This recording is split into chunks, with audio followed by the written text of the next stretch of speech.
Because yeah, okay. We will try not to be that hot, but I can promise that it won't happen again today. And at the same time, if it will happen again, you will definitely fulfill your goals for exercises.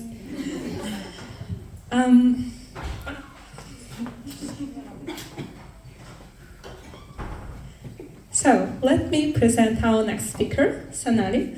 She is lead engineer at UX, and she will give you more information about mentoring and mentoring for change. Thank you, and thank you so much for being here. And I'm so excited to be part of this community. I would like to just talk about mentoring for change and empowering the next generation. Just imagine the impact if every experienced engineer would spend just a small amount of their time to mentor the next generation. Today, I'm going to talk about how mentorship can be a catalyst to your personal and professional growth.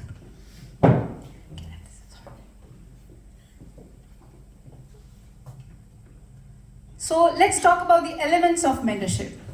What is mentorship? Why we should talk about it? And how you can become an impactful mentor. For me, mentorship is a two-way street. It benefits both the mentee and the mentor. And it's a combination of 3 Gs: giving, guiding, and growing. Giving back to the community, to the place where you started, the place where you started your first task, where you started your first code probably. So it's a time to support that community, support that group of people. It's about guiding. It's about guiding the path and exploring what your next generation or person who is stuck and trying to navigate the path to the next level. And it's about growing. It's not just about the mentee who will be growing with you. It's about the mentor as well. You can become an amazing leader and an amazing human being. You won't believe, but your leadership skills will skyrocket. Let's talk about now why we should talk about mentorship.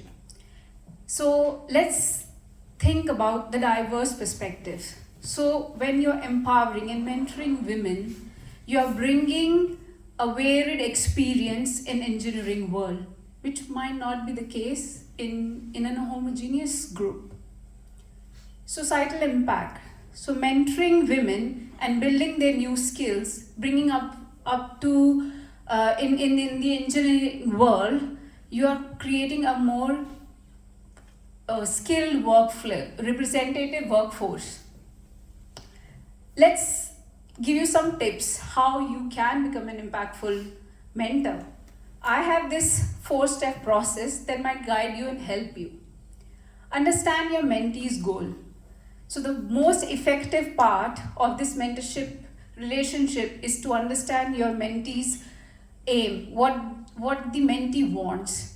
Ask the right questions and listen. Put up your listening skills. Once you have achieved that, let's focus on the step 2. Set clear and achievable goals together. This is crucial because you have now understood what's the aim, what's the aspiration. Let's put that into some concrete document. Start with the framework called SMART, which you will be familiar with. If not, just get it familiarized with it through this mentorship program. Then maintain open and honest communication. It is crucial to have that relationship built between you and your mentee, that the mentee is open enough to share the challenges and the success as well. So build that relationship. Then provide ongoing support and celebrate success. This is again where you as a successful engineer, an experienced engineer, come in and share an amazing set of resources and encouragement to your mentee. So now, next what? Calling for an action for you. Just think how you can consider yourself as a mentor. And if you're stuck, and want to navigate to a new path, let's try to seek some guidance. And how you can do that? Just join our program in Women in Code community. Scan this QR code and you will be directed to this amazing mentorship program where you can become a mentor as well as a mentee. Thank you so much. Thanks a lot. So now you know CRM, 3G, smart, a lot of things to get with you. And let's go next. I'm going to present for you Madhura. She is engineering manager at Petro. Petro, yeah. And she will tell you how coding for greener tomorrow.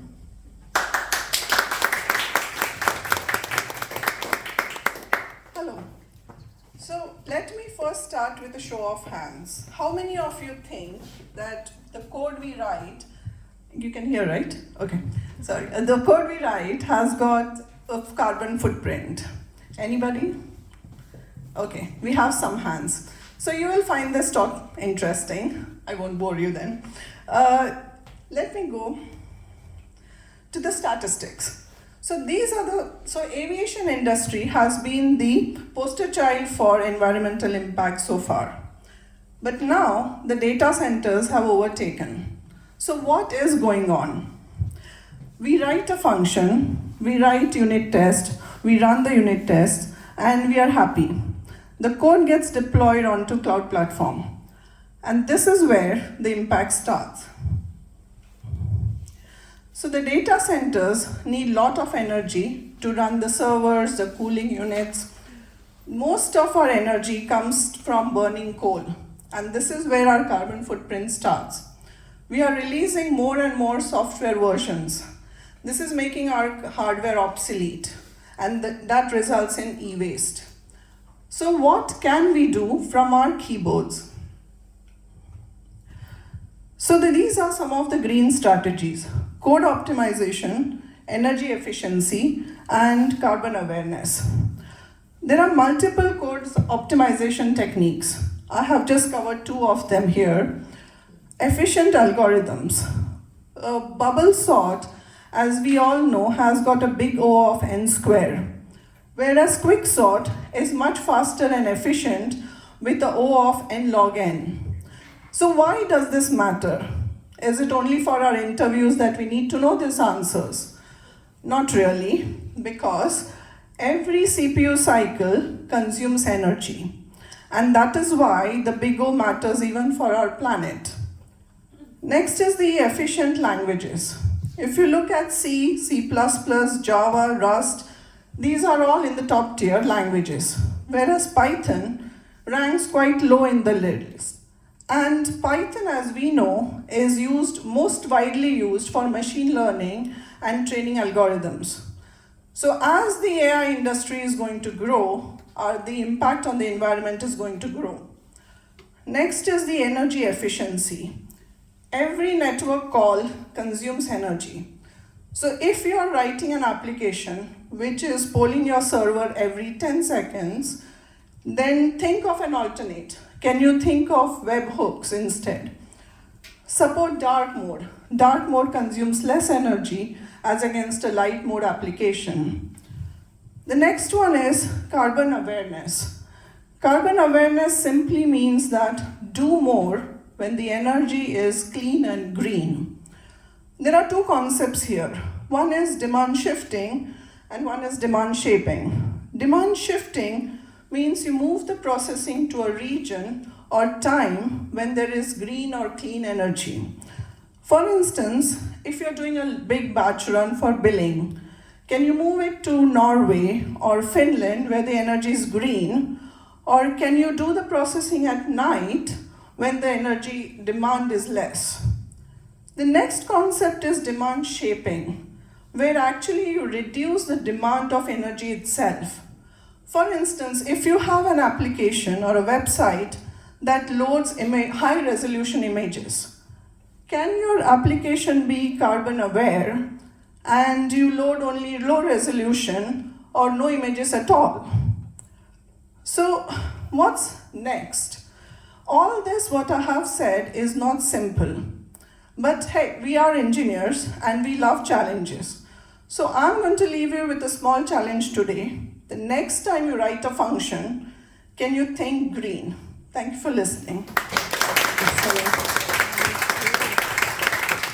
So, I want to wrap up these next thoughts for you. First of all, when PhD in physics tell you that coding is hard, courage over confidence. And now, after this, challenge your colleagues and other engineers as they coding for greener tomorrow. Let's go for pizza. Arena,